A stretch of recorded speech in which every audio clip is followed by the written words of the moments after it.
just grab it? Did you just grab your purse because I was running? All right, I'm sorry, y'all. I got to catch my breath. Yes, okay. Okay, I would like to call this. Sign on Is it 6:39? I would like to call. 6:30. 6:31. 6:31. I would like to call the special board meeting back to order at this time. It's 6:31 p.m. Okay, so the gentleman, he's got Mr. We good? So Mr. What's his name? Mr. You got to get us out of closed session. Unless there's a motion. Mr. Chair, Okay, I'm sorry. Yes, sir. I make a motion that we end building tours until the board comes back to decide what we're going to do with So I got to properties. bring us back from closed session first. Before we do that. Oh, you haven't did that yet? Yeah, no, that's Oh, my I fault. That's apologize. my fault. My bad. I withdraw my bad. motion. Okay. All right. So, board members, I would like to call this session back to order at this time. It's 6:32 p.m. You got to adjourn the Oh, session. wait a minute. Okay, before we adjourn, Yes. Go ahead. I could make my motion, right? Okay. I would like to make a motion to end all building tours until the board comes back and decide what we will do with vacant properties. Support. Is there any discussion on that? Okay. Seeing there's no discussion, the motion to end discussions until after the break. Is that what it is? Tours. I'm sorry. Until after the break. To further notice. Until further notice. Okay, be conducted by a roll call vote. Board members, as I call your name, please say yes or no. I'll make it Could you restate the motion, Mr. President? The motion is to suspend all discussion, or tours, I'm sorry, of properties until further notice, correct? Vacant properties until further notice, correct? Vacant properties. All right. That's your motion. We good? No. Okay, could you repeat your No. motion? My motion is to end all tours, all building tours. All Community school. Flint Community Schools building tours So not until just- further notice. So not just, you just excluding the Not vacant just property vacant part. property, that's all. Does it make sense or no? Yeah. Okay. Oh, so is there any discussion? Yes, sir. Vice President McNeil. I understand what your motion, I support that motion, and we're doing this based on my understanding. We have to do organization structure as a board. Is this what we're doing?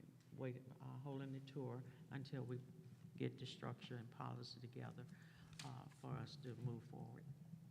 And that's my understanding why we're doing this.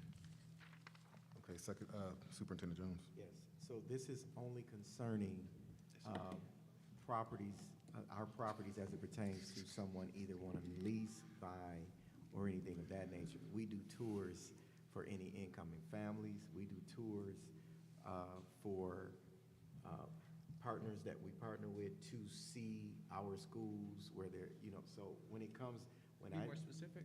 that's what I'm asking, because I don't want to suspend tours because there's different parts of that we do that is still important for children. Mr. Clark. That's all. I want to make sure we're clear there. I understand. Yeah. Question.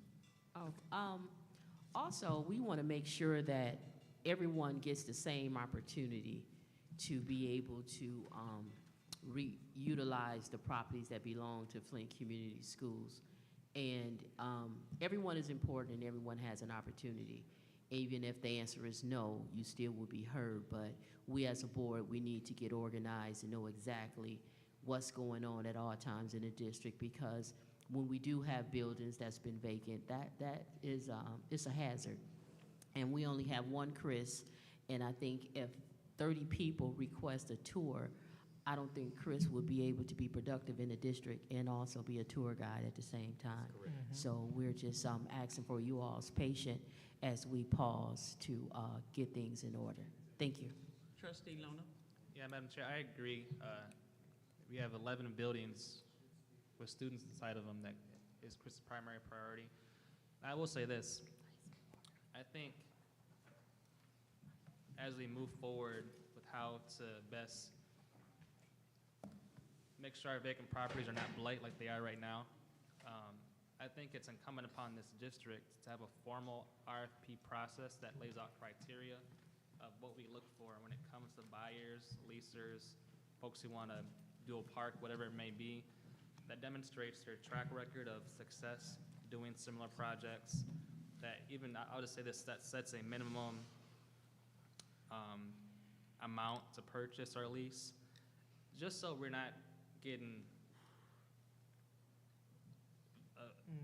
proposals aren't feasible, that there's no financial backing to do the actual work. I've seen some great organizations in the community do work in vacant properties, vacant schools between Flint, Detroit, Lansing, and they've done a great job. There's housing that goes in there, there's office space, there's community space.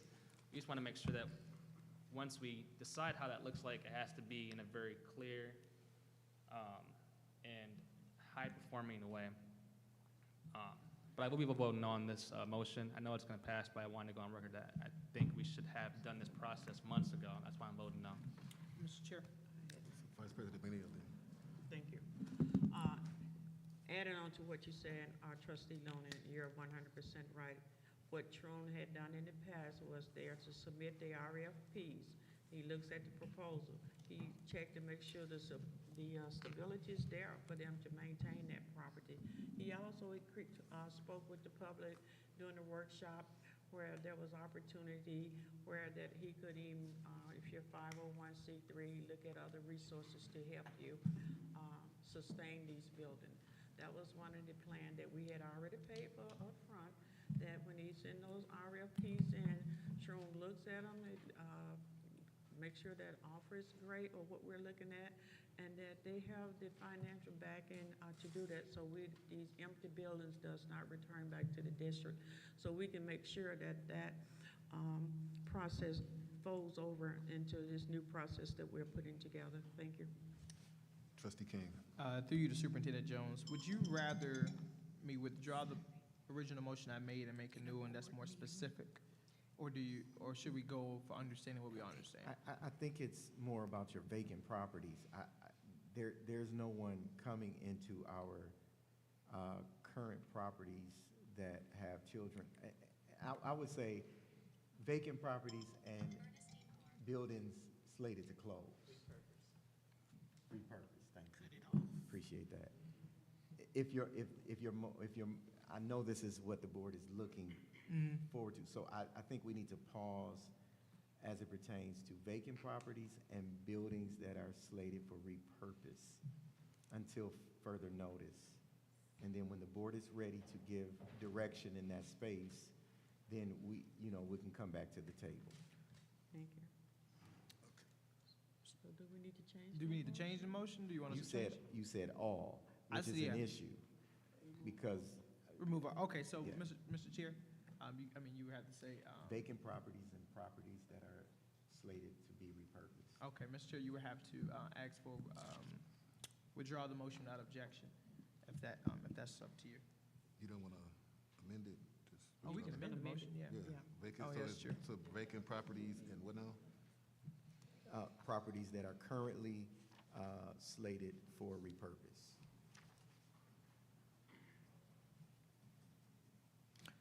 Okay.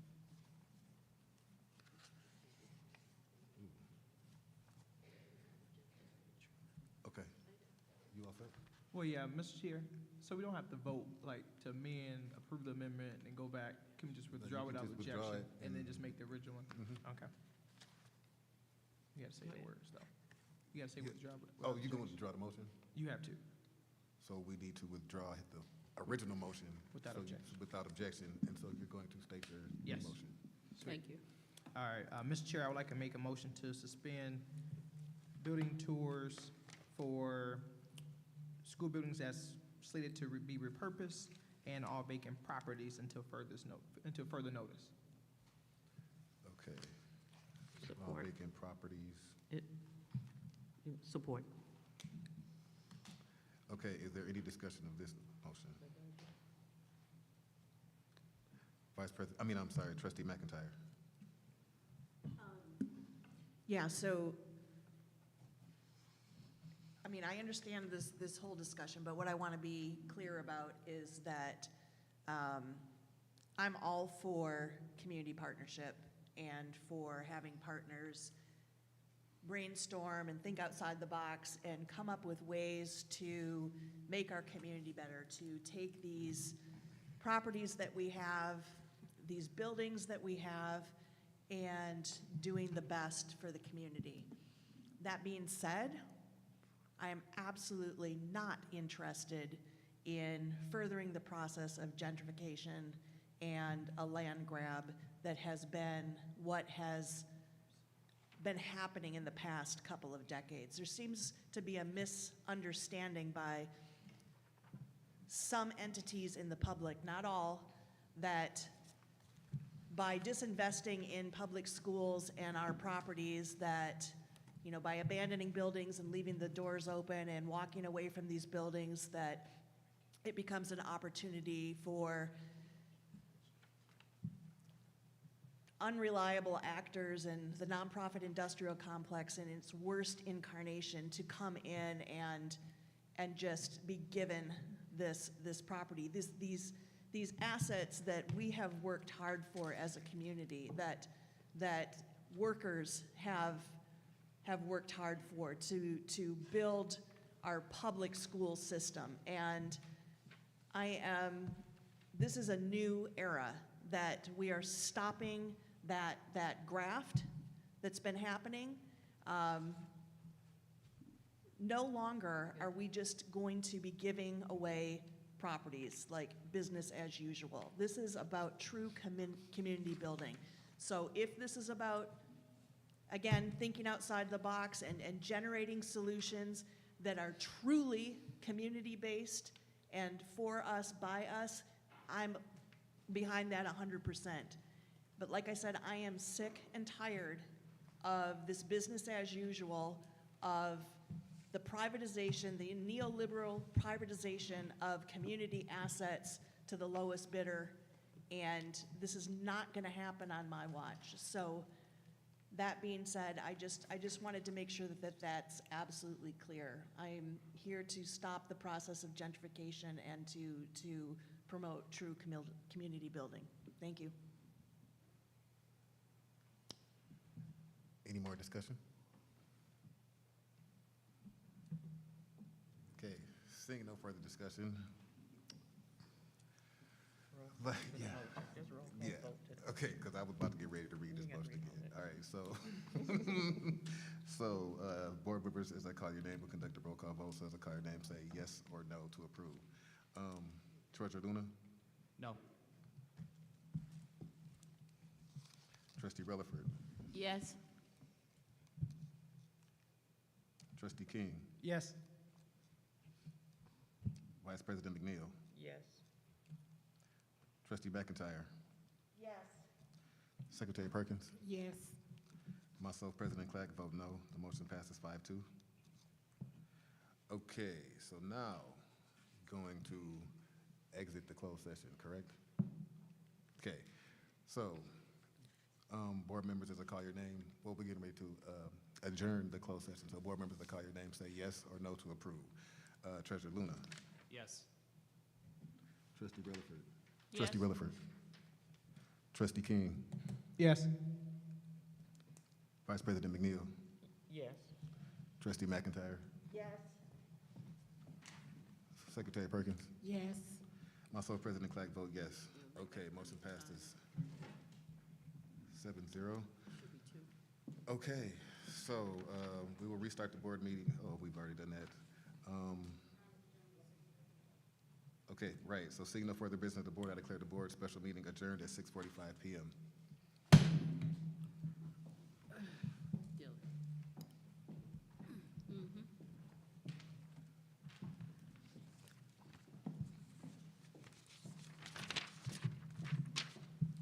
Okay. So I would like to, everybody ready? Okay, so I would like to call, I would like to call the Foot Board of Education regular board meeting to order at 6:46 p.m. Board members, as I call your name, please reply yes or no, present for the record, I'm sorry. Treasurer Luna? Present. Trustee Rutherford? Present. Trustee King, Present. Vice President McNeil, Present. Assistant Secretary Treasurer McIntyre. Present. Secretary Perkins. Present. Myself, President Clark, I'm present. Okay, I now call upon Secretary Perkins to read the district mission statement and first statements of standard practice. District mission statement. It is the mission of the Flint School District to develop a community of learners who are prepared to live, work, and contribute in an ever-changing society. The Flint Board of Education standards of practice. In order to provide outstanding leadership and better serve the community schools, we, the members of the Flint Board of Education, commit to the following standards of practice. We will be consistent in our dealings with each other, as well as students, staff, and community. We will model trustworthiness and honesty in our relationships with each other, with our superintendent, and with our constituents. We will focus on common goals of providing the best education possible for the students in the Flint Community Schools. We will respect the diverse views that each of us bring to the organization, as well as the views of others that interact with us as we carry out the business of the Board of Education. We will be open and authentic with each other, our staff, and community. As we work to make decisions, we will focus on issues, not personalities. Our decisions will be student-centered and based on objective facts. We will practice good listening skills to better understand our fellow Board of Education members and constituents. Okay. Thank you, Board. I seek a motion and a second to approve the minutes from the October 5th, 2023 special board meeting, October 11th, 2023 Board Committee of the Whole meeting, October 16th, 2023 special board meeting, October 18th, 2023 regular board meeting, and the October 23rd, 2023 MASB Board workshop meeting. Support?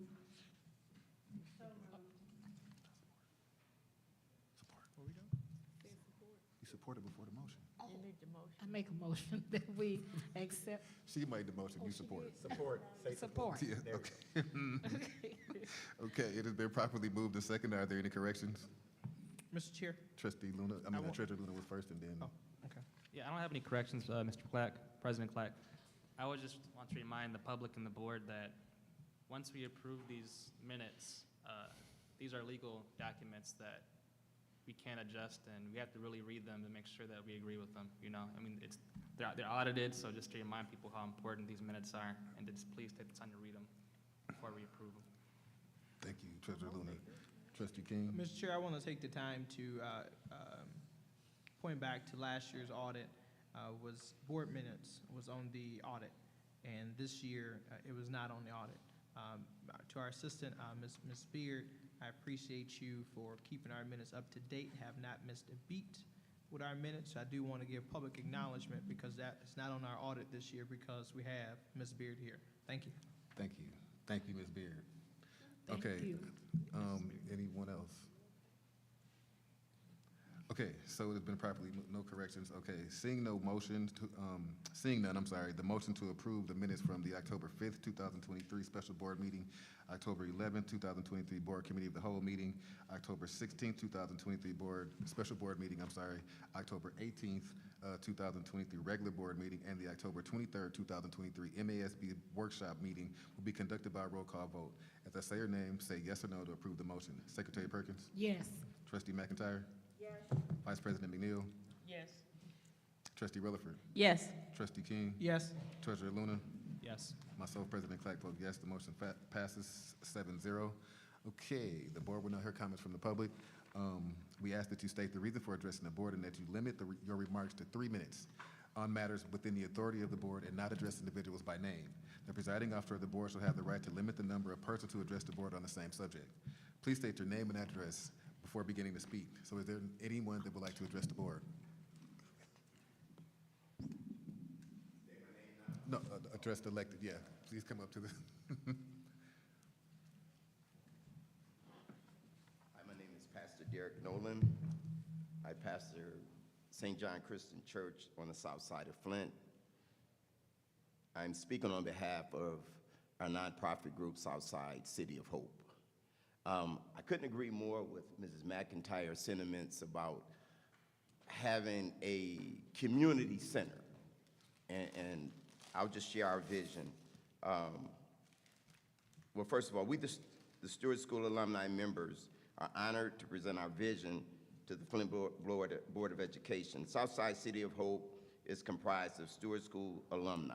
So first of all, we have a vested interest in this asset because I'm 6 of 6 kids that went to Stewart School K through 6. So we are, I mean, our heart is in this, right? So some of the programs that we want to offer, right?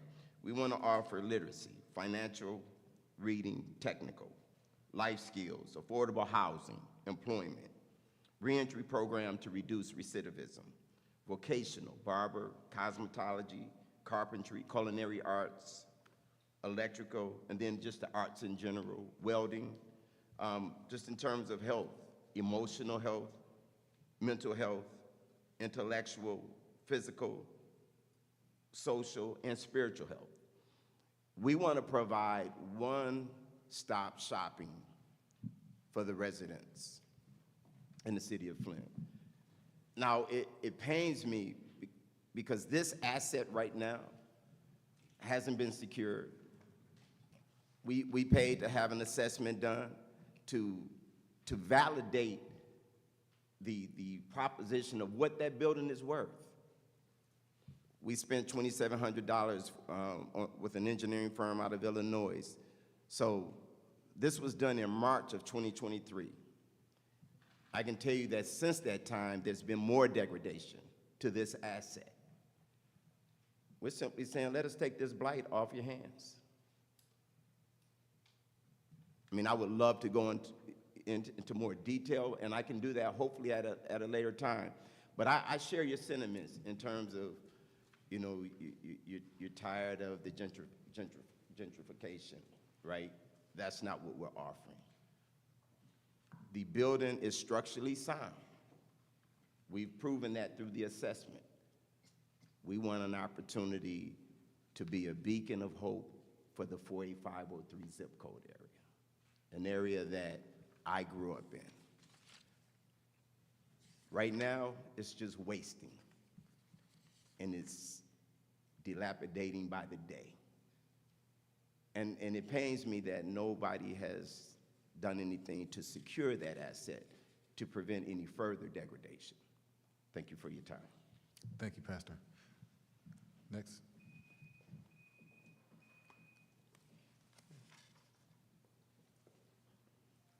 Good afternoon, board members and community. My name is Monica Robinson, and I too am a product of Stewart School. I was born and raised in that neighborhood, and I am too interested in doing something with Stewart School and making a community center out of it.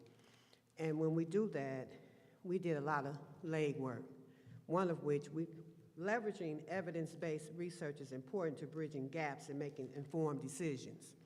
And so by conducting data analysis and doing data dives, we empower ourselves to let the data drive our decision-making and to help it where it's more diverse in our community.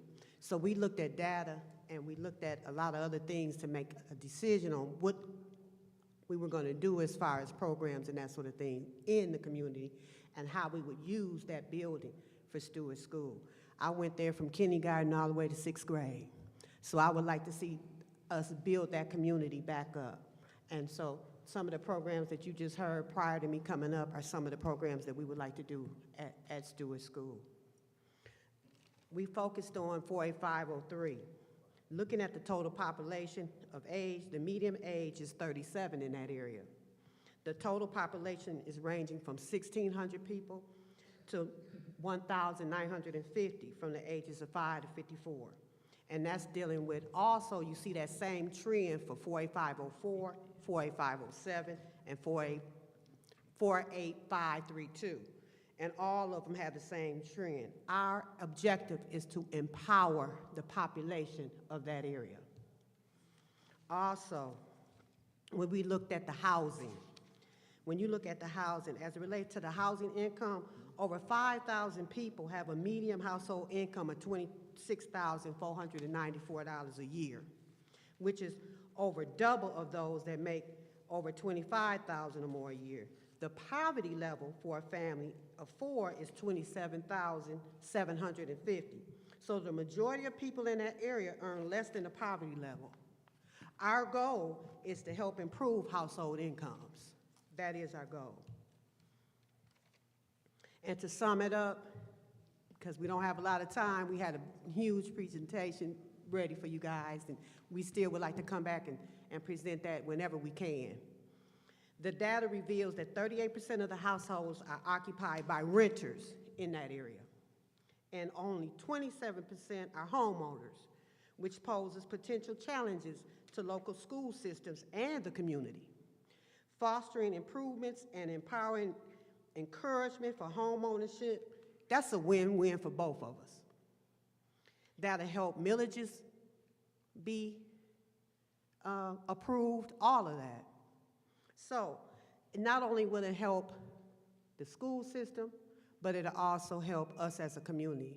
And again, we represent the Southside City of Hope. So please, if you get a chance, take us into consideration. We have presented a proposal to you. It's been some time ago.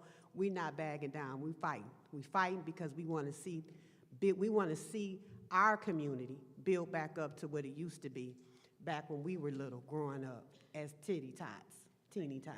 So I want to thank you for giving me the time. Thank you so much. Next public speaker.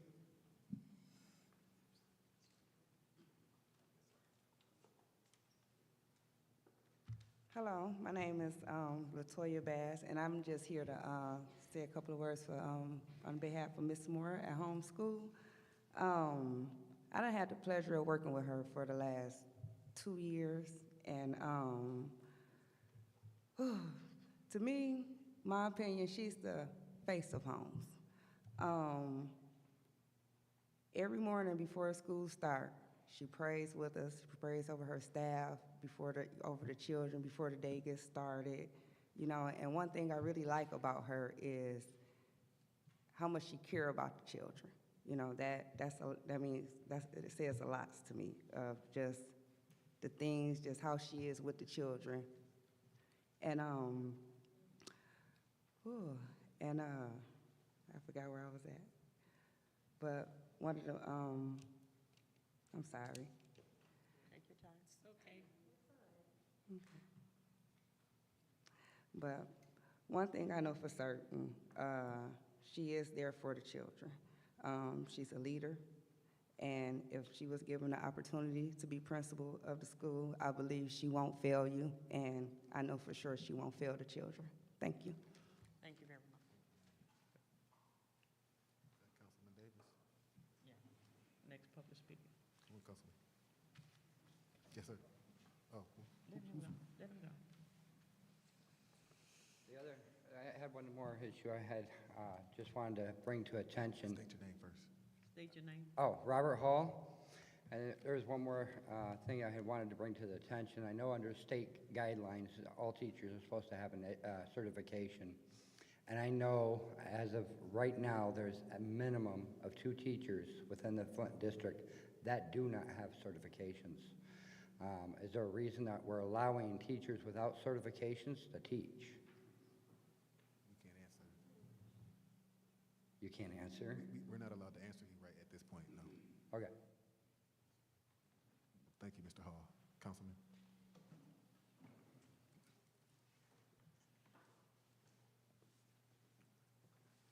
Good evening, Board, Good evening, sir. Superintendent, President, Vice President, Secretary, all the whole board. I finally see how a civil body should act. I've been on city council for years, but that's not why I'm here. I like to commend y'all for doing the job that y'all doing, because I don't come to this kind of stuff, and when what comes up, comes out. This is what I want to say to you. I'm frustrated as I could be with the city of Flint, with the resources y'all have to deal with for inner city schools. Everybody else have the resources. The teachers not paid right, the students not treated right, $620-some million, ain't seen nail on dime. But y'all doing the best you can. I applaud each and every one of y'all.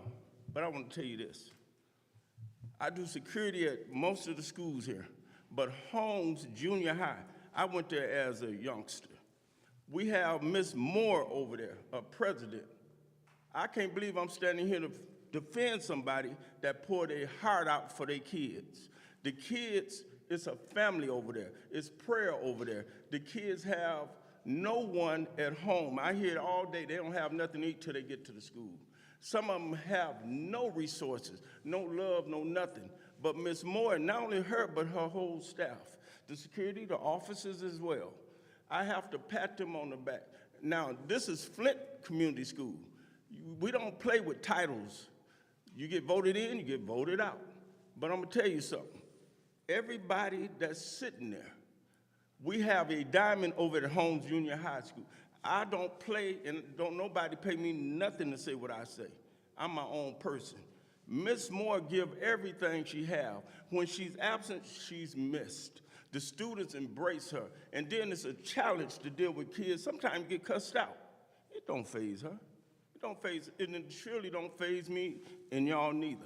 We're Flint schools. We're not a suburban school. I believe this body got sense enough to know and recognize a diamond in the rough. Miss Moore is our diamond in the heart of the city of Flint. And I'm sure this body should come to agreement that if ever there's gonna be a, what you call a principal, it's in Miss Moore. And if anybody can look me in my face and see anybody that come from outside chasing dollars, that's gonna do what that lady do. I see, just like Superintendent Kevin Jones, you can't beat him. Mr. Clack, Ms. Ellis, Claudia Perkins, all of y'all. I wouldn't trade this body for nothing. But I'll tell you one thing, if I tell you something, the kids, God got a special place for them kids. I would not sell them out for crumbs. We got somebody over there that's doing the best they can because all the city of Flint getting juked. And I'm mad about it. I'm watching my language because I know as a former council person the money that came here, and these kids ain't seen a dime. Y'all have a good day. Thank you, Councilman Davis. Next. Good evening. Good evening. Sonia Sams Akins. This is the first time I've been before the board. And I come on behalf of my granddaughter and the children at DTM, the Montessori program. I went through proper procedures about a situation. I started in school, and I've been all the way over to the board. And as of this day, no one has addressed it. Montessori needs teachers. All the I appreciate the subs. They're not trained. Grades haven't been handled right. And I just wish that someone, Kevin Jones, superintendent, I spoke to you last week and you told me if I hadn't heard anything about my grandchild last week, you would to get with you Monday. I spoke to someone Monday. I come in peace. I go up to the school and carry out lunches. I volunteer, do all I can, because I love the babies. And not just my baby. And it's heartbreaking to see what I see going on in the school with our babies, and they're not learning. It's heartbreaking, but please, would you please address my complaint? 2 Chronicles tells us, if my people are called by my name, will humble themselves and pray and turn from their wicked ways, he said, then I will hear from heaven and heal your land. Our land can't be healed because there's too much corruption going on in this city. God bless each of you. Thank you. Next.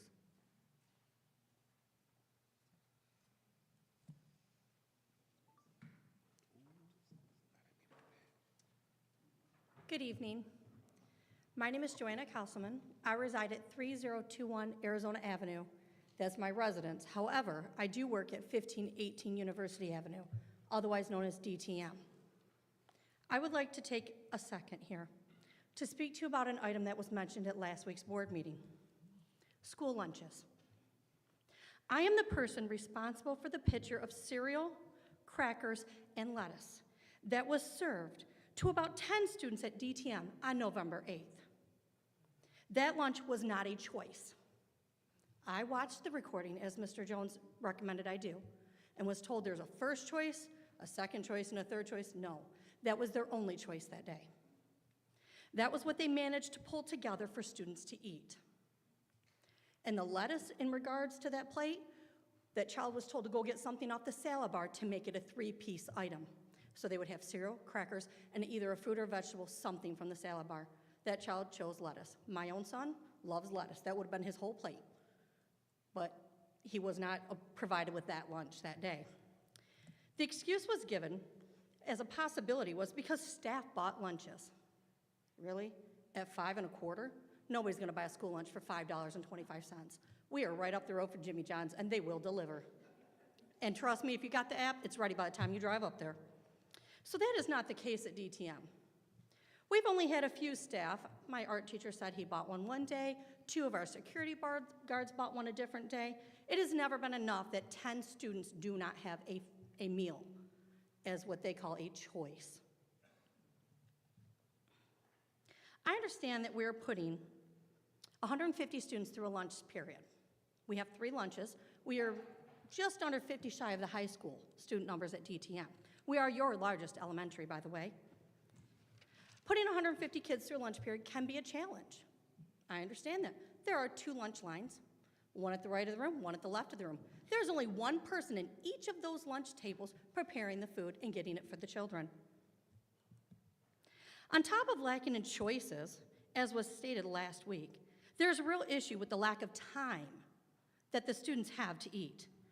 There are days where the last student is served, and they literally will have 10 minutes or less to eat before they are dismissed to go back to class for learning. Sometimes it's even less than that, and they're being served their lunch after the lunch period is over. DTM, it is actually being documented there by their staff, by our staff, our paid board employees, not the lunch staff, the paid staff that you pay a salary to, as to what the issues are at lunch. I have several pictures of that. I had a printout. However, somebody stole it out of my classroom yesterday. I just have to point out that we are doing a basic disservice to children in the city of Flint. As a parent stated before me, children come to school sometimes to eat. We are their only meal. And when we serve them lettuce, cereal, and crackers, that's a disservice. And I would like you to keep in mind as my closing comment here, your bylaws state, or your comments when you talk about how you're going to run your board state, that your decisions are to be student-centered. Cereal, lettuce, and crackers that the lunch staff scrounged up is not student-centered. If you'd like to speak with me, I'm more than happy. And when the lunch supervisor came to school, upset, speaking disrespectful to our staff about our assistant principal wanting to know where the picture came from, I said, hand her my room number, give her my cell phone number. I'm happy to talk to her. Not only am I a teacher at that building, I'm a parent of a student at that building that eats that third lunch with cereal, crackers, and lettuce. Thank you. Thank you. Thank you, ma'am. Okay. Is there anyone else that would like to address the board? Excuse me, I would be remiss, I failed to tell you guys Ma'am, our website. I apologize. and I can't let you speak it twice. Oh, okay, I just wanted to let apologize. you know my website, that's our website. That's all. Can I get my website? Can you email it to us? Yes, I can. Thank you, ma'am. All right, thank you. Okay. Is there anyone else that would like to address the board? Okay. Thank you to everyone that spoke. Oh, you got my paper. All right, thank you. So continuing with the agenda, I'll now turn the floor to Superintendent Jones for action items and the information reports. All right. So do we turn it over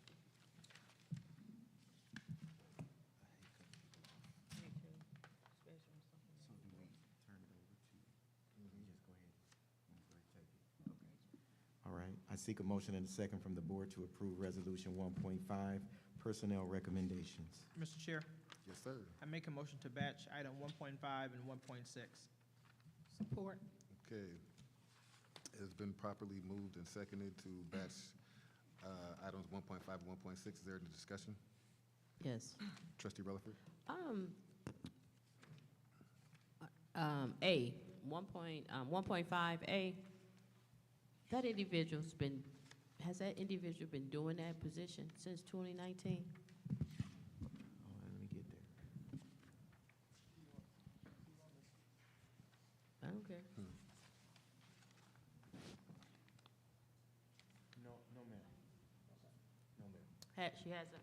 No, ma'am. I read, okay, well, help me. She's been working in that department. Okay, Yeah. okay, so she's probably been cross-training. Yeah, Okay, that's why she's been doing the job. She probably didn't have a title.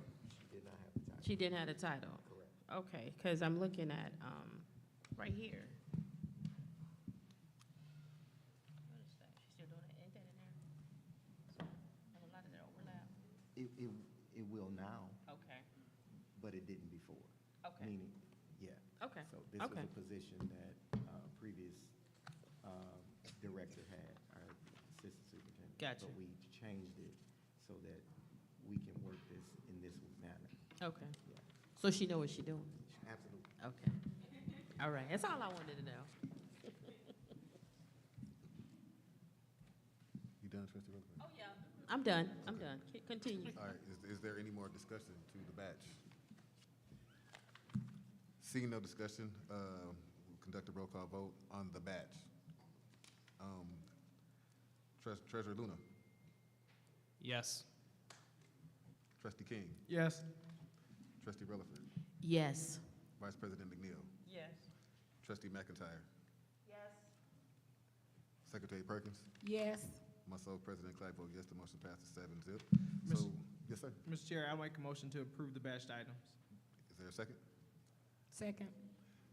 Secretary Perkins. Okay, is there any discussion? Okay, seeing no discussion, we'll conduct a roll call vote on the batched items 1.5 and 1.6. Treasurer Luna, Yes. Trustee King, Yes. Trustee Rutherford, Yes. Vice President McNeil, Yes. Trustee McIntyre, Yes. Secretary Perkins, Yes. myself, President Clark, vote yes. The motion passed. The motion passes 7-0. Okay, let's see today. We've gotten that. Okay, Mr. Jones. 11.9, 19. Right, so we're just going forward? We're not, okay. I seek a motion and a second from the board to approve Resolution 11.19, adoption of budget amendment. Mr. Chair, Yes, sir. I make a motion to approve item 11.19. Support. Okay, who supported first? Luna. Treasurer Luna. Okay, it's been properly moved and second. Is there any discussion? Mr. President, I have one brief comment. Treasurer Luna. Yeah, I want to commend Mr. Jones and Shanda, what's your last name? I'm sorry. Please. Ms. Clemens on just the. Cleaves. Cleaves. Cleaves. All right. Thank you. Cleaves. Please, you gotta know Say it that 5 name, times. brother. To say thank you for coming to our meeting last Monday, our finance meeting. They explained the amendment really well, and it's just refreshing to have the information provided to us in advance. Okay, any more discussion? I have a question. Trustee Rutherford? Should it be in here? I'm The sorry? budget amendment, is it in here? I don't see it. Help me. Is it in here? It's not, there's another page 36 that's for curriculum, so there's a previous page 36. Yeah, you can show me. I'm looking for it. I know. I need to look at the numbers.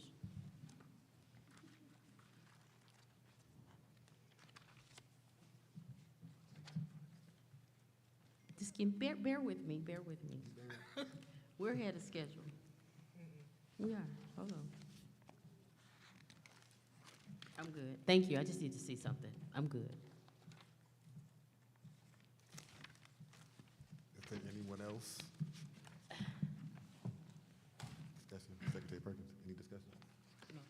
Okay, seeing no further discussion, the motion to approve Resolution 11.19, the adoption of budget amendment for adoption will be conducted by roll call vote. As I call your name, please say yes or no to approve this motion. Treasurer Luna, Yes. Trustee King, Yes. Trustee Rutherford, Yes. Vice President McNeil, Yes. Trustee McIntyre, Yes. Secretary Perkins, Yes. myself, President Clark, vote yes. The motion passes 7-0. I seek a motion and a second from the board to approve Resolution 25.9, approval of course catalog. Excuse me. Information 12.9. Forgive me. Okay. Go ahead. I'm sorry. Thank you. I see it. It's right there. I'm sorry. Okay, I would like to turn the floor over to, I would like to turn the floor over to Treasurer Luna to provide information and answer any questions the board may have regarding the district lobbyist. Yeah, so at our last finance meeting last Monday, we talked about the benefits of looking into hiring a district lobbyist, and having someone in Lansing whose sole interest represents our board and our students is a benefit, I think, for our students. So I want to give a couple data points of how this will work for other districts. So MSD, Michigan School for the Deaf, they received $40 million towards their new capital improvement plan, which is the new dormitory. Beecher High School received $2.5 million towards their high school renovation. There was Point of information. How much did you say Beecher? $2.5 million. Okay. There are several school districts this current budget year. There was Ypsilanti, Muskegon Heights, Benton Harbor, a former district that was dissolved. They had about $114 million in debt, and because of their efforts in Lansing, they got a certain amount of that, and I can share that with the board via email. But my point is, we have a lot of priorities that we could use more funding and leveraging money from besides nonprofits. We could call our folks in Lansing, also in DC. And I think it's prudent to talk about this now and maybe take action on it because the budget year starts early next year. It finishes kind of in the summertime, but if we get there early, we can have someone there to know our priorities, whether it be blight elimination, leveraging money for our new high school, to help support additional renovations. So I think it's prudent for this board to discuss this, and if anything, give the superintendent action to make a decision on this, to like seek a lobbyist. And I can answer questions about what these grants look like. So for example, this money they're called enhancement grants, and these are special requests for specific projects. So I mentioned Beecher was one, MSD was one, even the city of Pontiac got about $40 million towards a new government center for their city. Last budget year, my family got $150K towards our pantry. So I mean, this can be done, but again, we had a lobbyist and got that work done in a very efficient manner, and we got in front of the right folks. Whether that be the budget chair for the Senate, who was Sir Anthony, the budget chair for the House, which is Anna Wilmer, or my friend Darren, he runs the K-12 appropriations in the Senate. So I mean, if we get our folks in front of these people, discuss the need for this in our community and for our students, I think it'd be fruitful to do. And look, if we spend, I'm just putting these numbers out there, if we spend $50K, $75K, $25K to get $10 million for our district, that's a huge ROI. So I do have right in my face. Okay, so I do have a question. What would it cost to have a lobbyist work on our behalf? What's the? So every lobbying firm is different, right? So you have multi-state lobbying firms who do only state-level business. Mm-hmm. You have some lobbying firms who just do stuff in DC. You have some who do both. Then you have smaller ones who it's maybe one or two people who do it. So it just depends. But How I think much would they charge us? it depends what the firm charges. I mean, some firms are mission-driven, so they may charge a less amount. Some firms, charge the market amount for, their lobbying services. But my point being is, let me be specific, because I know you're specific. How much did they give you an amount that they would charge us? Because I know I spoke to one that wanted to be one. Someone they'll remain nameless. Yeah. I think but I think that they said that we missed a couple of years ago when they came to the board and they were going to charge us $60K, and then we chose to go in another direction, correct? Yeah. And now he said that offer is out the window, so it's going to be at least it's gonna be more than 60K. from Yeah, what he again, was I wouldn't know how much that's, I've not asked any lobbying firm how much they would charge our district, but I want to go back to my original point. Let's say it's 75K and we net $5 million towards renovations, towards a new high school, or whatever you want to do with that, based on our board's direction that we give Superintendent Jones. That's a huge ROI on the services it costs to secure that money, Okay. in my opinion. Trustee McIntyre. Yeah, so I want to thank Trustee Luna for bringing this forward, and as I said in the subcommittee, that I think that you are perfectly poised and the right person with your expertise to lead this initiative, and I'm grateful for your knowledge. This is something that I don't know a lot about because I kind of just ideologically sort of dislike lobbying. But I understand that it's, for me, it's a necessary evil. Like, this is just how the system is. I get it. And I am in agreement with you, and I'm glad that you have the will and the inclination to deal with this, because I'm glad that someone that we can trust for the district will help us, through this process. I think previously, when it was not approved, we were not in a state as a board, to do the right thing in the right way, and so I'm glad we're poised. And like I said, and I think this is particularly because of you. So I do want to give credit where credit is due. I know this may be surprising to people because you and I butt heads a lot of times, and not always, but no, but I really appreciate this. And I also appreciate the fact that you realize the timeliness of it, and so I'm kind of deferring to you in terms of like when, where, what, why, and how. And so I would support that. And I'm also, another point, is I'm glad that you have been so forthcoming, sharing this information and making it accessible, and rather than just saying lobbyist or whatever, it's Right. You've made it something that makes sense, and I think the public can accept that, because I think previously we'd been like, oh, we need to spend money on education and books and this and that, and lobbying seems like a frivolous expense, but I'm glad at the way that you described it and laid it out, because it you presented it in such a way that it's like a no-brainer. So I will support this work, and I'm glad you're doing it, and I think that in this political climate, as I've expressed to you, that it's necessary. That's all I got. So thank you. Okay. Vice President McNeil. You got something? Trustee Luna, I do want to thank you. We started this initiative and dropped. Now you picked the baton up and made it happen. I will support this. If you saw the budget, we cannot walk to the top. We got to run to the top, and we're going to need all the extra help that we can get, as well as getting to the state capitol and advocating for this district.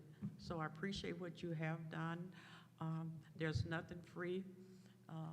We're running out of time. $60,000 or $70,000 for lobbies, or maybe a little bit more. I will support it because it's an investment that in order to make Flint Community School better than before, we're going to need support from any place that we can get it. So I support this initiative. I support what you're doing. And next step for the board, let's gird it up and let's get to the state capitol where we can use the legislative skills that we can't use here at the board. That is added on to that, and let's join up with the organization that my board members met in Lansing with the lobbyists, with us connecting with the Cube, showing us how to get to the state capitol, because we got to turn this stuff around in 2 years. And that's all we have because we're running out of money. So I appreciate that you stepping out on faith doing this. You have my support. Trustee King. I do want to take the time to reaffirm my colleague Treasurer Luna. He's been talking about this for a long time, and just throwing other numbers out here. Other districts, school districts, received debt forgiveness in certain cases. The bill includes, it says $114 million. That could be Flint Community Schools. Flint Community Schools, in my opinion, has missed out on different opportunities, not probably due to our own, but different other factors, right? And we're on the right track to keep going, forward. Because like I say, I always reaffirm our Board of Education for turning a different path into disability and what we've been doing. So I believe now we're in the best position right now to go after whatever is out there through District Lobbyist for that. So thank you, Treasurer Luna. Trustee Rutherford. Okay, I'm gonna go to the left on this. We have a state and federal grant department, the young lady who I just highlighted. And in this age of technology, some things you have to be in person to get, you can get it on the computer. And I guess for me, until the teachers get what they need, I can't see us getting a luxury, because that's a luxury. When we have individuals in place that can pull up grants and we can apply for them.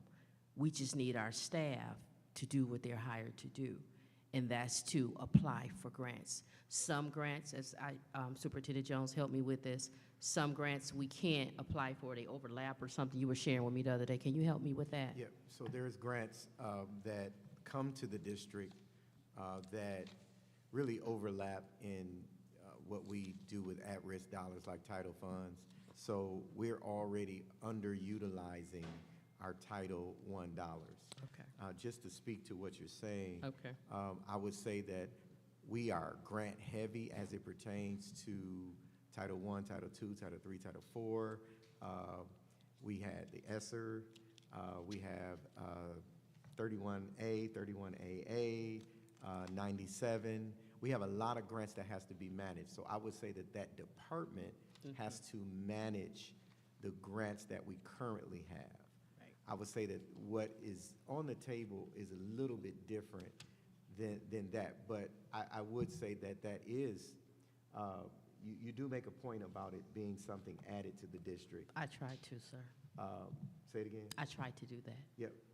However, I do know that this district don't hear about some of the things that could possibly help with infrastructure because we actually don't have the manpower to be out there doing that. So to speak to what you're saying, Okay. our folks really focus on the grants that we have to utilize. Okay. So there lies an opportunity for improvement for us. But that's where partnerships come in. We have State Representative Neely, we have Mr. Cherry. You have so many individuals that are there. It's as simple as connecting with their offices. And just, and in the Department of Education, we were just down in Lansing, made some great connections. So it's just a matter of us networking. And now that Flint schools are on a very good track, individuals are attracted to us to where they're willing to help us. So it's not a hard no, Trustee Luna, but I'm just not running. Delay does not mean denied. I'll say that. But I just would like to delay that to get the teachers situated, because that would be kind of hard to say to the teachers after we approve, not saying we will today or tomorrow, but if we approved a lobbyist for maybe $80,000 and we haven't situated our our staff in situation. Thank you. Secretary Perkins, I'm sorry, and I'm next. We did a lot of networking in Lansing. We did, and we touched hands with some really high-profile people concerning the lobbyists and the cube and everything. And although I do believe in the lobbyists, I do. Can I respond? Yeah, I would just, I want to make clear about these specific grants. So they're called enhancement grants, right? They're not grants that you apply for through a formal application process. These are grants that go to certain committees who decide the money for projects. And, like, say, for example, you have your lobbyist, or you have that study committee chair request that money, and it gets approved or denied. Once the money is dispersed, the guidelines are very different from like federal grants or even like 31A, which is based upon poverty districts. So the reporting is minimal. It's more of a, I'll be honest, it's more of a political grant based upon what the needs of that district or area are. And unfortunately, to my colleague's point, Trustee McIntyre, that's the space we live in. I would just hate to see other districts get these grants year after year like they did this year, and we didn't put our best foot forward. Again, if we're gonna spend $50,000, $25,000, whatever the amount is, but net $10 million to support blight reduction, school renovations, towards a new high school, towards our deficit, which is operationally, I believe it's 14 million now. Yes. To support teacher compensation, I think it's a huge missed opportunity that unfortunately the window closes every year. And there is urgency because they begin the process at the start of this calendar year of 2024 in January, but the fiscal year, it moves quick when they start making these appropriations. So with that, I make a motion that we give Superintendent Jones the authority to seek a lobbyist by the end of the year. Support. I had a question, but, okay. No, go ahead. We got to discuss, so Yeah. don't worry about it. Yeah. Any discussion? I just wanted to say the lobbying in the enhanced programs are different than the grants that you all are talking about. Now, I understand how that works, being in the UAW. You know what I'm saying? We dealt with a lot of lobbyists, and so that's why I'm supporting Dylan, because you can get some direct, fast money through the lobbying that you probably can't get in the grants the way that you all are talking about. So I support it. I support the lobbyists. Okay. I do have a couple of questions. For one, we don't know how much this person's going to cost, right? Yeah, so maybe I should amend the motion. So I don't think it would require an RFP, but you could probably bring back certain price points for us to look at. It's a service, so we would have to kind of seek out what that looks like right now. So I would work with some folks that can support that. Okay. Okay. For two, what account fund will they be paid? Is this a grant? The general fund is going to pay for them? So just because I want to make sure, is that the same fund that we pay our teachers from? No, so these grants are very project specific. So if you request an enhancement grant and receive money for, let's say, to support a renovation at a school. No, I'm talking about to Yes, pay it for. would be paid for out of general funds. Okay, you know what I'm saying. He's talking about the lobbyists The lobbyists who we're going to pay, not what Yeah. they're lobbying to Oh, get you're us. I'm talking asking for about the actual how much, service, yeah. what fund are we going to pay Yeah, them from? it'd be the general fund, I assume. The general fund, okay. And is that the same fund that we pay our teachers from? Yes. Yeah. Right. Okay, I just wanted to make sure. I'm bringing it all back around. I understand. So, I understand. But So- I would say this, Mr. President Clack, we have a reserve, I believe, it was at 33 million, our fund balance. Yes, somewhere around there. So our fund balance is around $30 million. 35. 35. So- So my fear is that if you don't have someone on the ground in Lansing to help us address some of that operational money we have that's in a deficit, that fund balance will be eaten away. although I do partly agree, I do have to share the sentiments of Trustee Rutherford. I can't, with all good conscience, say that we need to go out and spend a minimum of, I don't know, 75, 80, 100K when we have our teachers that we're still in negotiations with. So as Trustee Rutherford said, it's not a hard no, it's just, Point of information. yes, ma'am.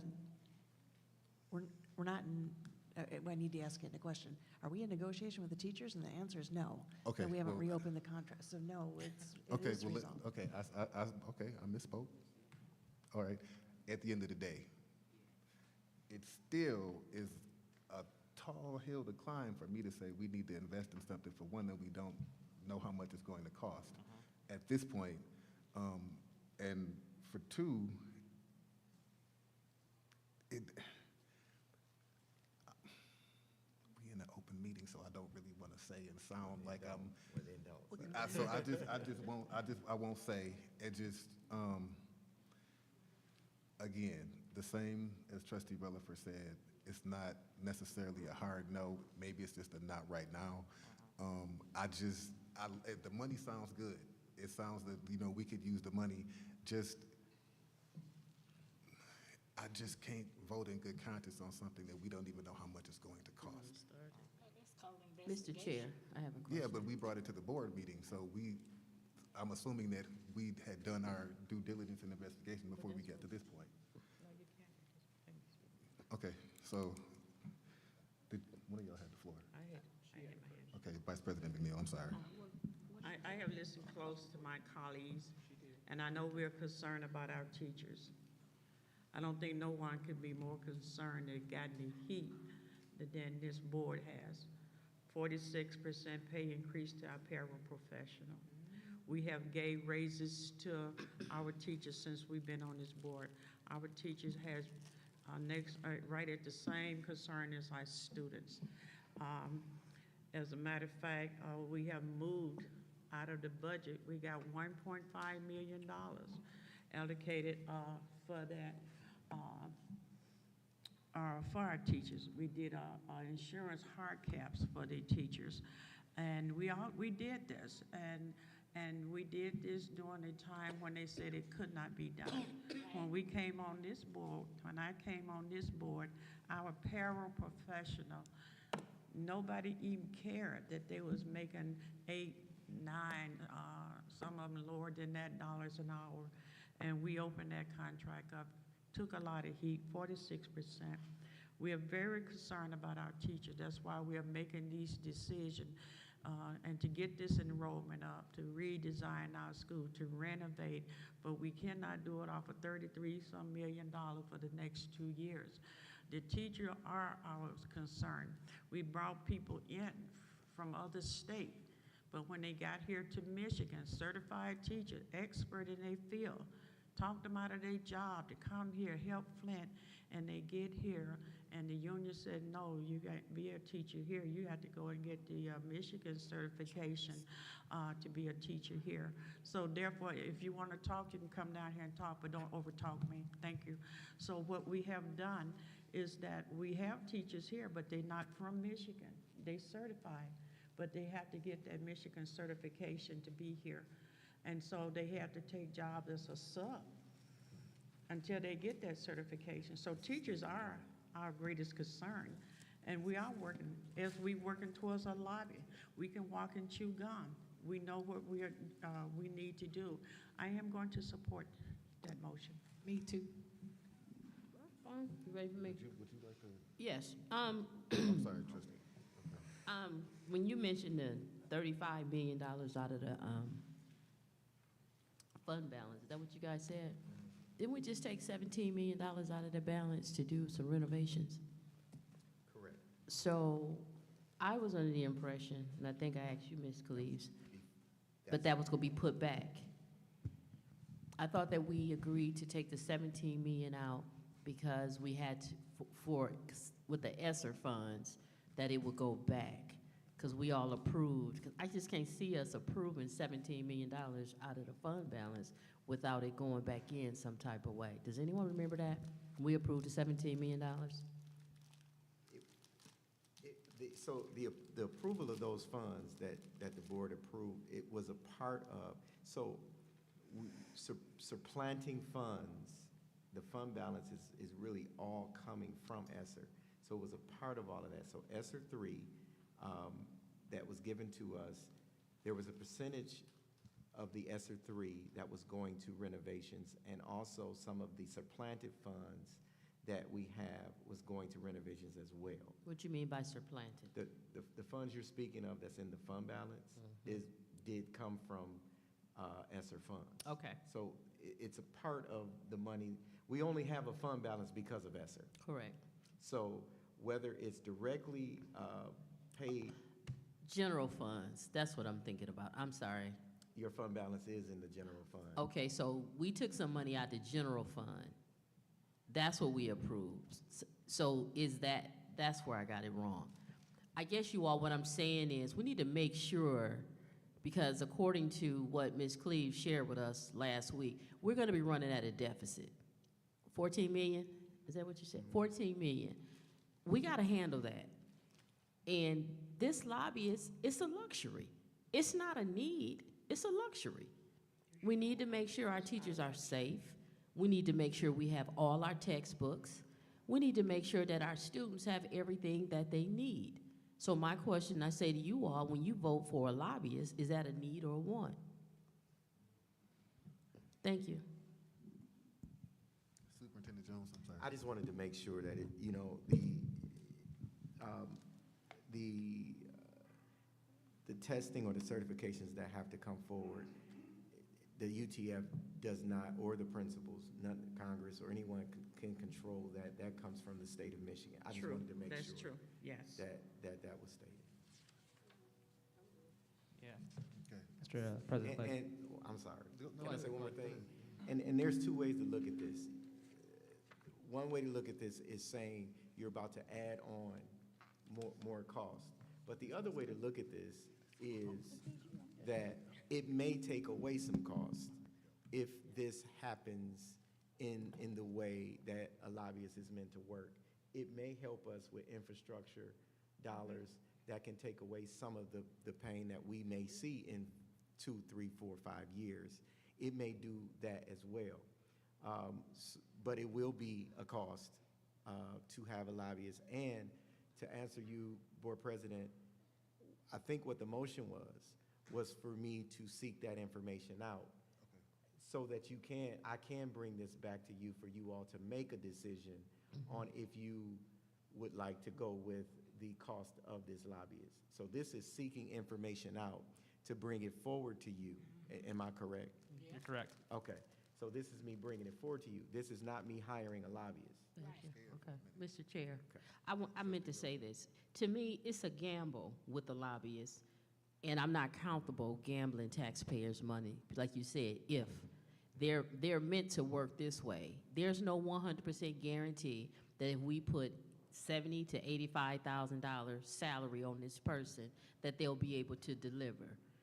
So we need to make sure that we're dealing with taxpayers' money. Gambling, it's just, to me, it's a gamble because you don't know if it's going to happen. And I just don't think we're in a position to gamble. I'm done, thank you. Okay. Any more discussion? Y'all sure y'all want to discuss nothing else? Okay, I'm just making sure. If there's no more questions, I'm sorry, Mr. Luna, did you already seek your motion? Yeah, You already got a second? Yep. You got a second? Okay, all right, I'm sorry. Okay, so roll call vote. Secretary Perkins? Yes. Okay, my bad. Trustee McIntyre? Yes. Vice President McNeil? Yes. Treasurer Luna? Yes. Trustee King? Yes. Trustee Rutherford? No.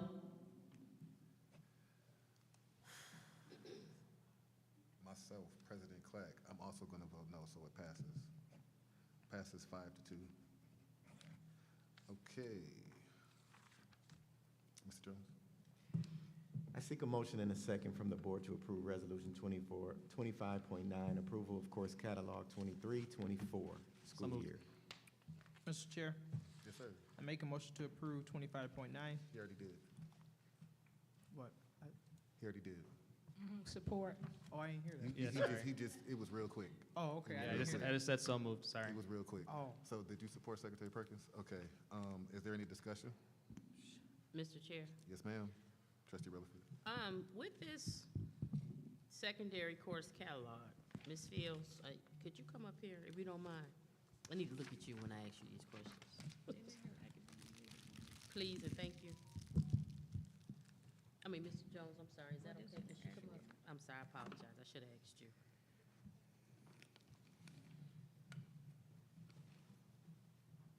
Point of information, Yes, ma'am. was this in an academic subcommittee meeting? I haven't seen it, Oh, okay, because I just wondered why we're asking. because I haven't seen it. Okay. Hi, Ms. Fields. Hi, Ms. Rutherford, how are These, you? I'm all right. I'm a little perplexed though. Looking at all these wonderful courses, who go teach them? How, they're great. I see geometry, honor, algebra, and science, and online nursing. Are we doing all this? So all of those courses are required by the state for us to go ahead and to post if they are courses that we could possibly offer in order for our state audit to be reconciled. So any position or any type of courses that we have to be listed and have to be approved per the board policy. Are we teaching them? That was the question. Are we teaching these? For example, this is why I'm asking. So we have a student that wants to go into nursing. Do they have that? Yep, they have the opportunity to go out to GCI to be able to participate in that. So any courses that we offer through either dual enrollment or through GCI or through our online platform through Edgenuity, they must be listed per your board policy. Okay, my concern with getting out there is Flint students are often dropped due to transportation issues.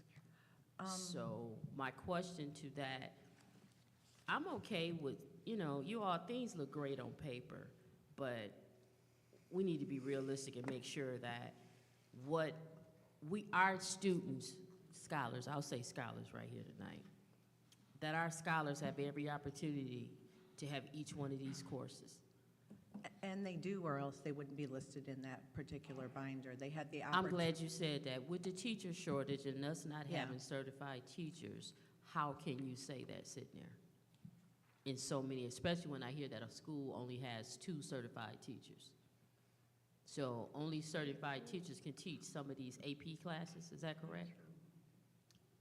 Yes, that would be correct as far as AP is concerned, but Okay. every course that a student has the opportunity to take and that we have the opportunity to offer, the state requires for us to have those as part of our audit, and this board requires for us to have the policy renewed every year in order for it to be Is it being validated. taught, though? Is it being taught?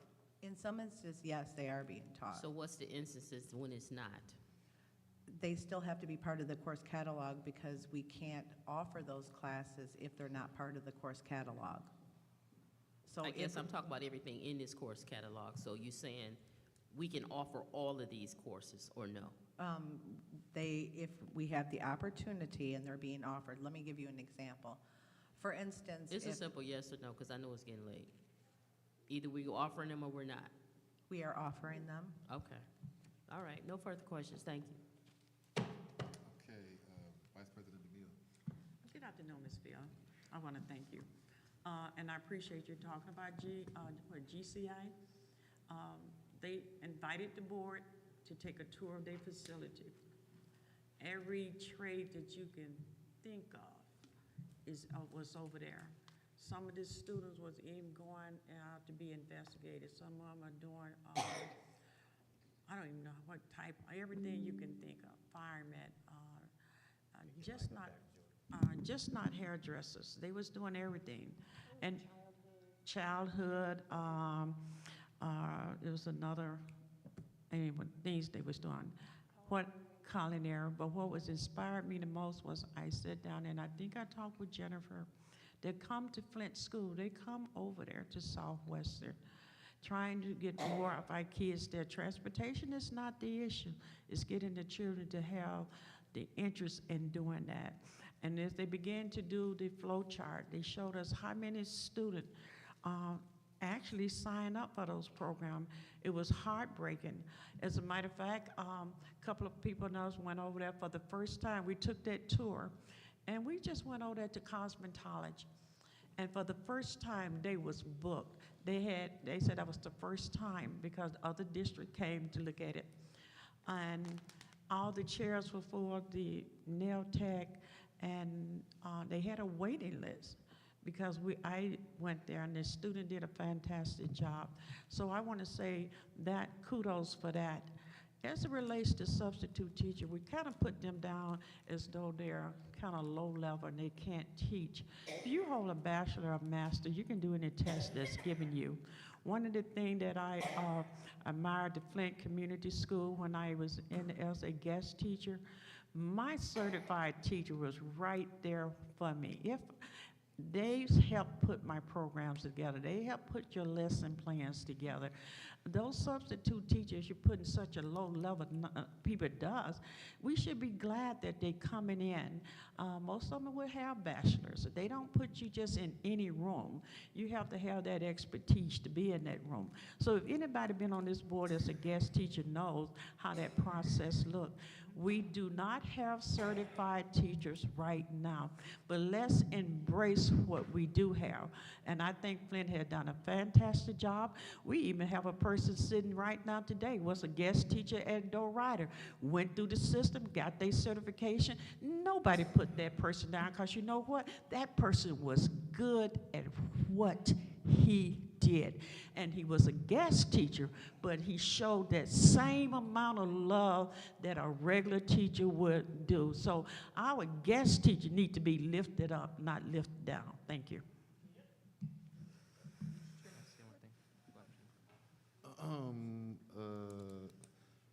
Okay, Teray was next. Teray, I'm sorry, Trustee King, and then you're next. Ms. Fields? Yes, Hi, how are you? I'm well, thank Good. you. Could you explain to me what a course catalog is? I'm aware, but I just want you to explain to me what a course catalog is and what it do. The course catalog documents every opportunity that students have in the courses that we can offer through the district. If we don't have those courses in the catalog, then we cannot offer those opportunities to our students.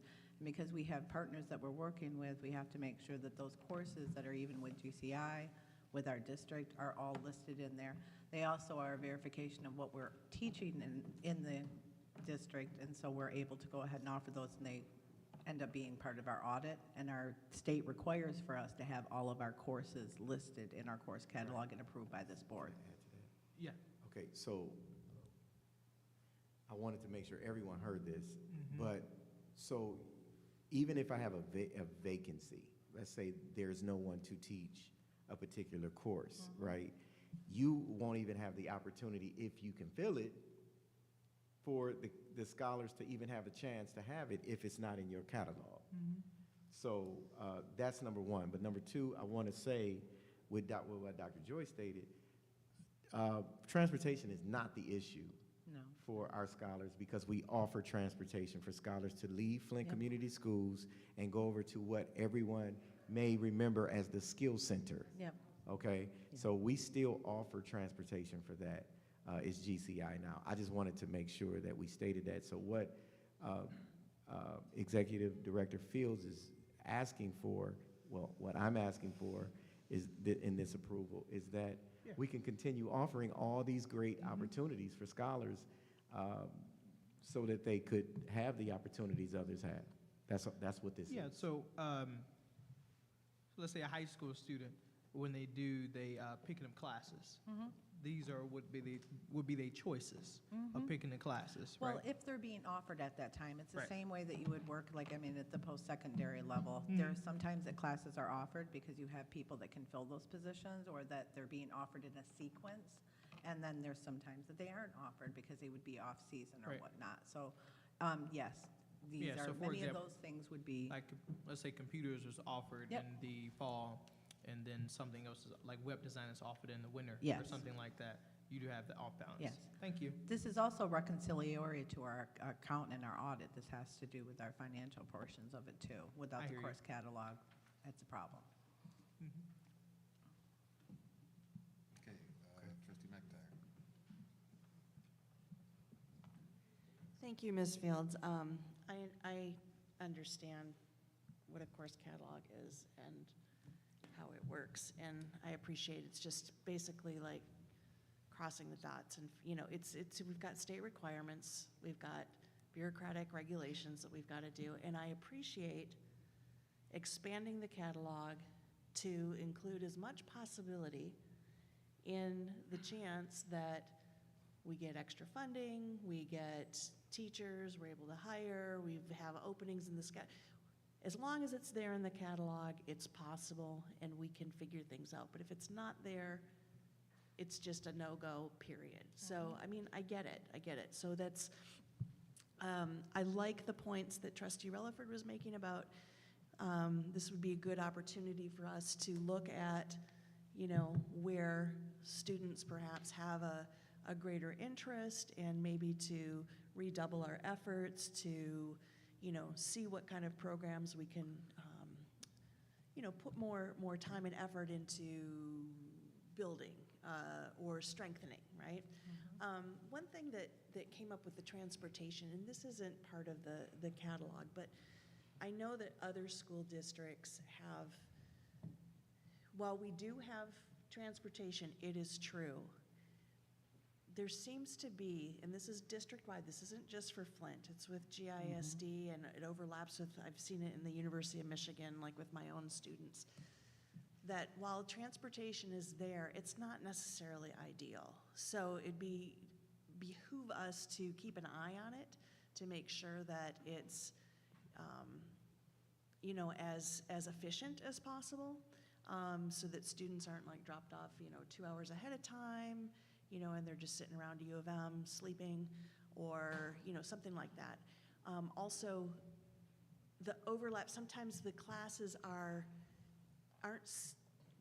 like the class of GCI or early college or U of M isn't the same class schedule as the K through 12 class schedule. And so you've got someone who's taking, say, a dual enrollment class or a GCI class, and then they miss out on half of a class or one of the classes that they're enrolled with. We need to have better communication, I guess, sometimes with the teachers, better understanding. I remember one year, and I don't think that this is an issue anymore, we had exit interviews that were rigidly scheduled, that, you know, we just need to just keep all of this in mind, a more holistic approach. And I'm not criticizing anybody, I'm not saying that this is actually a problem. What I'm doing is highlighting the fact that I have more confidence with you as an executive director that you'll take this holistic approach. And I know that you're very aware of everything I'm saying. I'm just saying it out loud, like in a public forum, to know that these are all things that we're thinking about, we're taking into consideration. So it's not just, you know, fulfilling state requirements, putting up the catalog, doing the scheduling, getting the transportation, but we're thinking about the whole child, the whole student, and, you know, you've got your work cut out for you, that is for sure, and I really appreciate it, and I know that you're, you know, trying to pull all of these disparate pieces together, so thank you for that, and yeah, this, like I said, has nothing to do with the catalog necessarily, but I just, yeah, just wanted to reach out and say thank you. I appreciate that lift, and I also appreciate the challenge that you understand for the, someplace being the central or the central organization that would offer these particular services, and that's one schedule that not just us, but the whole entire county has problems with.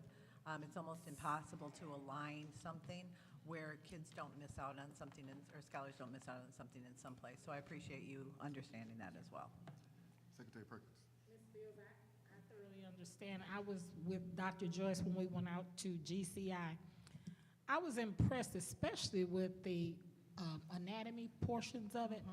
They had kids doing forensic science, working in the morgues. So you have to have all those, all of the classes that Melody, Trustee Relaford, was talking about. All that nursing stuff and everything was on point. They did everything from horticulture, nursing, working in the morgue, dissecting, just everything. Everything was out there. So I was very, very, very pleased and impressed with the whole 9 yards, and it would behoove all of us to take a tour out there sometimes to see just what's going on, you know.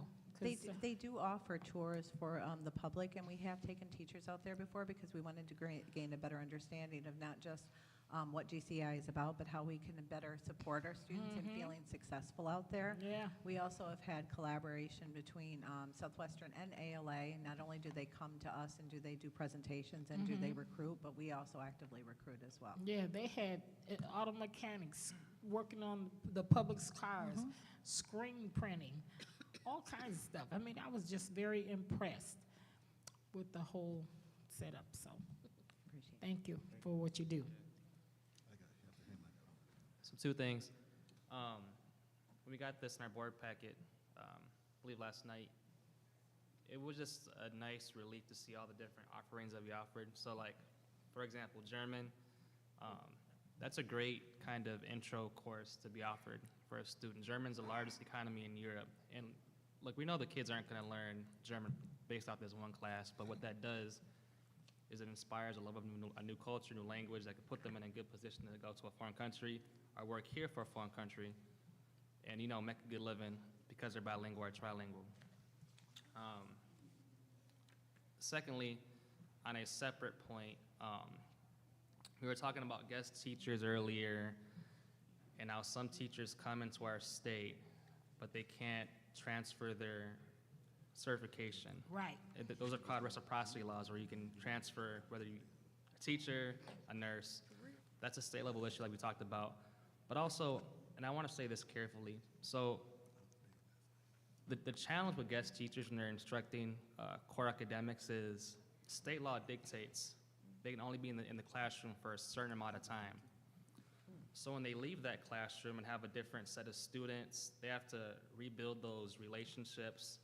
They have to re-implement their class management, especially at the elementary level. This is high school, obviously, but my point is, I'm hoping in the future that our district, maybe through state aid, can really build a robust grow your own program, because there's some great guest teachers, some great parapros who, if they got certified, they know the students, they know the instruction, they can get paid more. I just think that's something we should look into in the future. But I'm supporting this course catalog being approved tonight. Okay, I just have a question, Ms. Fields. Approximately how many of our students take advantage of GCI, do you know? So we currently had at the beginning of the year, I know at ALA, I think that we had 8 students that were enrolled. I think that there's a few of them that have dropped since then. And I'm not sure of the number of students that is at Southwestern right now, but I think it's around 24, if I'm not mistaken. You said 24? I think it's like 24, if I'm not mistaken. Okay, so, but you also said that some of them have dropped since the beginning of the year. Yeah, and there's very possible that they could have. Transportation at this point in issues? time. No, it wouldn't be transportation issues. Students, because of the fact that GCI is worth 3 grades, if a student is failing at any point in time, it's more attendance that would be the problem. Right, so that's the reason why I asked about transportation, Yeah. because I've taught before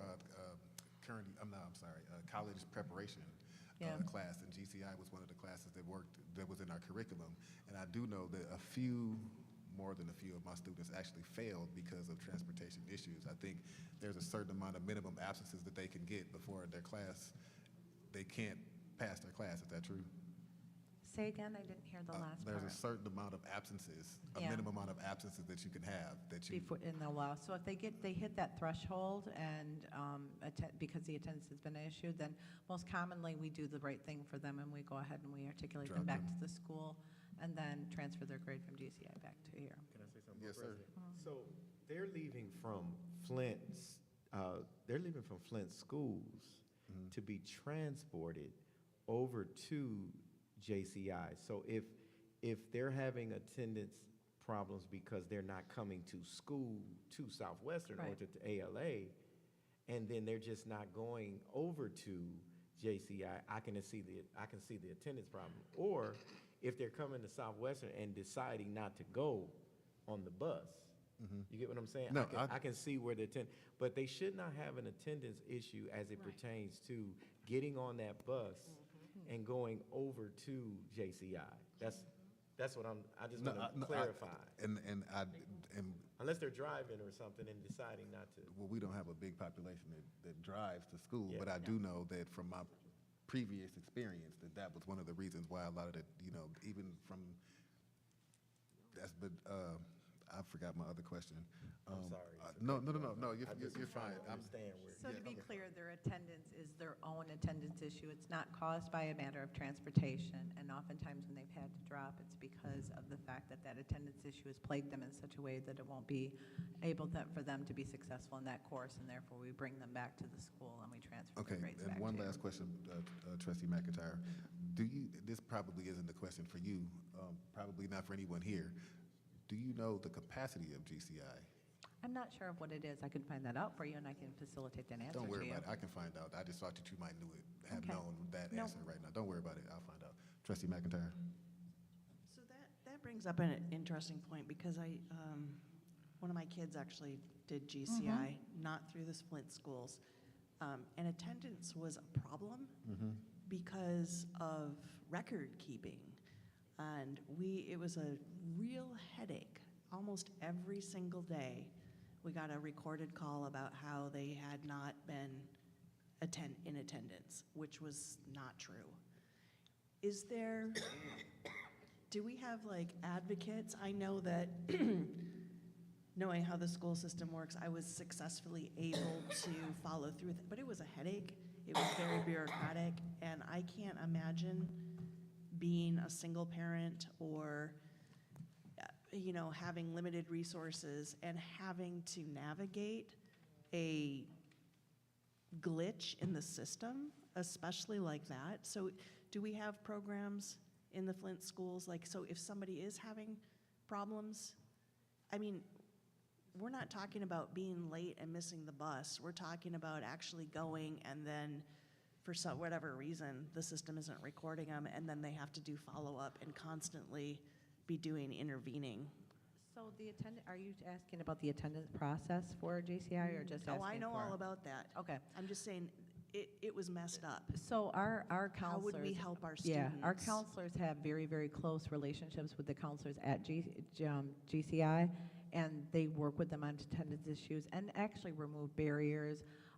Both schools, ALA and Southwestern, have worked before to, because there's sometimes some things that kids have to purchase for their programs. And so oftentimes, like, the counselors are really, really big advocates for supporting and finding ways to go ahead and get those things that they need for it too.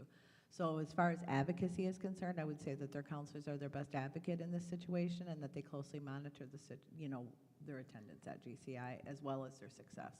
And that's something that we can kind of keep an eye Oh, on. yeah, yes. Because I would hate to see, I don't know what the numbers are, I would hate to see a disproportionate number of Flint students have these issues as opposed to non-Flint. I don't have the data in front of me, and I would really hate for that hypothesis to hold true. I'm not saying it does, but I've seen inequities like that. And I would, maybe we can kind of, keep an eye on it if that makes sense. Inclusivity and equity and making sure that our kids get a fair shake is close to me and dear to my heart. So yeah, that's a thing Yes. I not only commit to, but also monitor myself. So I appreciate. Yeah. That's it. That's all I had. Anybody else have anything else? I'm sorry. Any more discussion? Any more questions for Ms. Fields? I'd just like to add, Ms. Fields, can you please, in the future, let me see this before it comes to the board? I actually want to take accountability and responsibility for that. Thank you. I sure My, appreciate that. usually what happens with a course catalog, Ms. Relaford, is that it's brought before the board prior to the school year even starting. It would be like in July, probably, or August, sometime in there. It would be like in the first couple weeks. And so in the transition of things, I didn't want to put before a course catalog before you two that had problems with it once I found out that it hadn't been done. And that was just brought to my attention within the last week and a half. So yes, most definitely. You deserve a packet and you deserve the opportunity to be able to go over those courses, but I wanted to make sure you didn't get mess in front of you too. I just don't like coming before the board not prepared, and just even an email let me know that it was going to be in this packet, so I could actually, I would have went down and got it and looked at it and I wouldn't have been so taken back with my questions with you. No, and So I appreciate that, Lift, I do. In the future, let's have a little bit better communication. Mr. Jones, to you. Not a problem. Thank you. Are we good here? Okay. I have nothing. Does anybody else have any more questions? Thank you, Ms. Fields. No. We're getting ready to. Okay. All right. Seeing no further discussion, the motion to approve Resolution 25.9, the approval of Course Catalog 2023-2024 for adoption will be conducted by a roll call vote. As I call your name, please say yes or no to approve this motion. Treasurer Luna? Yes. Trustee King? Yes. Trustee Rutherford? Yes. Vice President McNeil? Yes. Trustee McIntyre? Yes.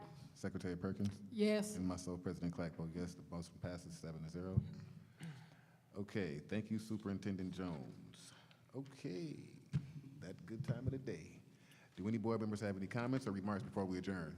Mr. Chair, Okay, I saw Treasurer Luna's hand first, and I then. go next. Mhm. Yeah, I'll be brief, Trustee King. So, I believe Ms. Sims Atkins mentioned the Montessori program and how she'd want to see that preserved. I think that's one of our best hidden secrets in Flint Community Schools. I know there have been some resignations, and I'm hoping we can fill those with certified teachers, because when you meet the parents, like, they love the program a lot. They love the teachers. They love how it's structured. I believe it was I think it was 2 weeks ago. There's a parent who actually organized a Montessori kind of like work group at the farmer's market to help find teachers to be in that program. So I just think we should really recognize how important that is to our district and attracting and keeping parents. And I think it's great. So hopefully we can do that, which I'm confident Mr. Jones is taking care of that as we speak. So looking forward to it.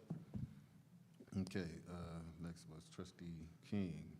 Last week I forgot to acknowledge our scholars at Southwestern. Recently they were able to be awarded as Molina Healthcare Michigan Clinic of the Year. They achieved that goal last week, and I want to give them a round of applause and acknowledgement of the great things our scholars is doing and our district is doing, because, you know, we do great things, and I want to make sure it's voiced across our board table. Thank you. Okay. Anyone else? I have something. Go ahead, So Superintendent Jones. I want to own the course catalog as well.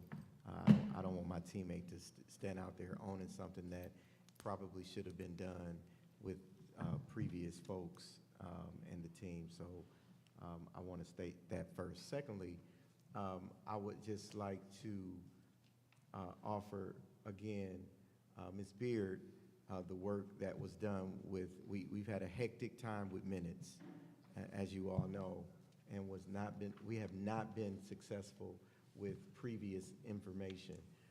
But for this last year, Ms. Pam Go Blue Beard has really done a great job with that, and I would be remiss without saying it myself. Well, let's applaud her. Yeah, absolutely. I just wanted to get to it first, but not only that, Ms. Beard, the work that you have been doing to ensure that our board members have gotten what they need in these meetings. The board also, I would like to just affirm you for successful work with MASB. You have met your 18th-month benchmark, and that's very important that we lead from the front, and you are doing that. You have met that benchmark in our partnership agreement. And I also would like to say to our principals and our teachers, we appreciate the hard work and efforts that you all are putting forward in this time. There is a national shortage.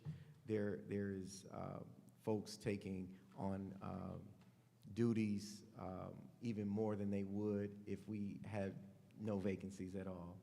And so I'd just like to say to our principals and assistant principals, teachers, thank you very much for the hard work and efforts that you're putting forward. And that's all I have. Okay, thank you, Mr. Jones. Trustee McIntyre. Yeah, just real quick, I just want to express my gratitude, since we're doing this, to Trustee King for doing a lot with school safety. We've got board members who have passions and expertise that really round each other out. So Trustee King, I know that you've been doing a lot with school safety and looking at initiatives like above and beyond the call of duty. And Trustee Luna, again, I want to commend you for your, it's invaluable information, honestly, that you bring to the board, and I'm really grateful for it. And Thank of you. course, Trustee Perkins, with all your, just being you, with all your union expertise, your legislative expertise, and Joyce, you know, yeah, you're just basically a rock. Thank you to the board for going to the legislative training. I wish I could have gone this year. I've been previous, but you're doing a lot of good work, and you're going outside of the board and bringing a lot of stuff back in. You know, I think we're working well together. President Clack, you're being very presidential, and I appreciate your, as kids of school parents, we kind of have a similar attitude and take on what's going on in the district, and I appreciate that. And Trustee Relaford, man, no, you are on it. You are on it. I always know that I can sort of like Thank you so much. slack a little, because I know that the watchdog will be there. Like, and that's in a good way. A watchdog? Well, like no, but no, you are on it. You are on it, and I know that I can kind of relax a little, like, because I don't always have to be like, when's the ball gonna drop? At least there's, we're all doing our part, and I appreciate it. And I meant that in a really complimentary way, because you are have an analytical eye and are able to, can breathe easy sometimes with knowing that things aren't going to get by you. So, and Superintendent Jones, every day, every week, you're more and more superintendent-y. And it's nice to see you grow into that position, and I'm, so thank you, and thanks to the staff and administration. Wow, it's nice to be in this position. We're not out of the woods. We've got a lot of work to do, but we're doing it. We're doing it. So thank you, and thanks to we're getting a lot of people coming to the board meetings and giving us some input. So I want to welcome more and more of the community. Please, it's all hands on deck, and let's keep moving forward. What's our would you say our tagline is? We coming. We coming? I was going, you beat me to it, but I was going. So I guess I'm the last. No, Secretary Perkins, I'm sorry. Please forgive me. Don't look at me like that. I just want to say that Dr. Joyce and I went to, was it Ann Arbor or Ypsilanti? One of them, anyway. So we had the opportunity to sit with the state rep. And don't think we didn't bend her ear, because we did. We were talking about the teacher shortage. And I asked her, I said, can you speak up? We got a lot of teachers coming in from other states. For one, my daughter, I said she has a bachelor's and master's degree, has taught over 13 years, is accredited and certified in Texas, but she moved back home recently. And so she's got to go through all these loopholes to try and get certified in Flint. But doctors don't have to do that. They come from one state and they don't have to recertify. Why do teachers? If they're certified, they're certified. That's what I say. And so I spoke up on that, and she said, we've got that kind of legislation that we're talking about right now. So I don't want anybody to think that we aren't on top of this stuff, because we are. Go ahead, Bert. We are lobbying too. And and I know all of them firsthand, trust me. And they definitely know me. So that's the union rep part of it. But anyway, so we are very much involved in all aspects, trying to make Flint a better place in every area. We're talking with block clubs. We're doing so many things to try and bring Flint back. And as I said, I believe Flint is going to be the comeback kids. And that's where I'm at. Thank you very much. Okay, all right, I'll speak for you too. So first off, I would like to say, I believe this is the first time that we've met since Treasurer Luna was married, since you jumped the broom. Is this the first time? So I want to say congratulations. We got a new, Congrats. so, all right, so I want to put that out there. Look at that. Look at it. Look at it. Oh, look at it. So I also would like to say thank you to everyone for being so patient with us. Washington School is now underway for being demolished. So I know a couple of us have been over and taken pictures. I know myself, I took pictures, did videos, I went live, I did whatever. I was so happy. And then when I was there, Channel 12 rolled up and we did an interview and we spoke.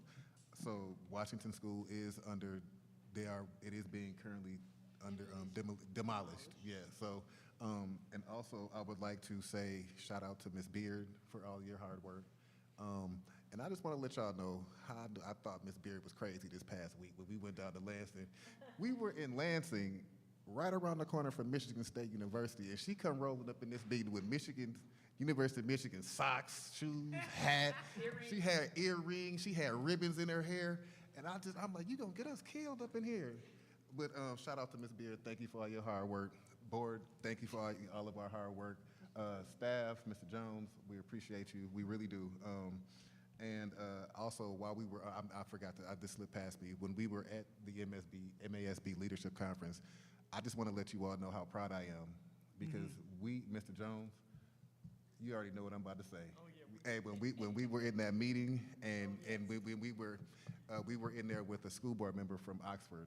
And if you all know, the news from Oxford wasn't so good. Well, no, it wasn't good at all the last time we mentioned that school. And so the school board member was talking about some issues that had arisen. And Mr. Jones brought it on home. He brought it on home, you know. So I just want to say thank you to Mr. Jones. Thank you for the board for coming to support me. What did he say? I wasn't there. What did he say? Oh man, Mr. Jones said, some of these issues that you all in the suburbs have been dealing with, we've been dealing with in the inner city for the past 20, 30, 40 years. It was something along those lines. And maybe if you all could come to us, and then we could come to you all, we could kind of, figure out how things work for our benefit. It could help you all, because we have different issues in our school district that you all have in your district. So us being an inner city district, I'm speaking in hypotheticals here. He didn't say this word for word, but for so to speak, maybe if we could bring our inner city sense out to the suburbs, we could all help each other. So everyone in that room was in agreement with Mr. Jones. Right. And I also wanted to say thank you to everyone, because you all didn't know that I was hosting that meeting, but when you all found out, you all rolled up in there deep, and I was so proud. I took so many pictures, I don't even know. I took so many pictures, I was over the shoulder with it. I was up on the stage, so I just want y'all to know I'm proud. I was proud to be a part of Flint. People were asking us where we were from. We really got a lot of attention. So I really wanted to say thank you, board. I'm proud of y'all. I'm proud of us, and let's keep up the good work. So with that being said, we coming. We coming. We coming. So seeing no further business of the board, I declare this regular board. Oops, I'm sorry, I moved too fast. The Board of Education will hold this December board committee of the whole meeting and a regular board meeting on Wednesday, December 13th at 6:30 p.m. here at ALA, Accelerated Learning Academy. Seeing no further business of the board, I declare this regular board meeting adjourned at 8:25 p.m. Thank you all for coming.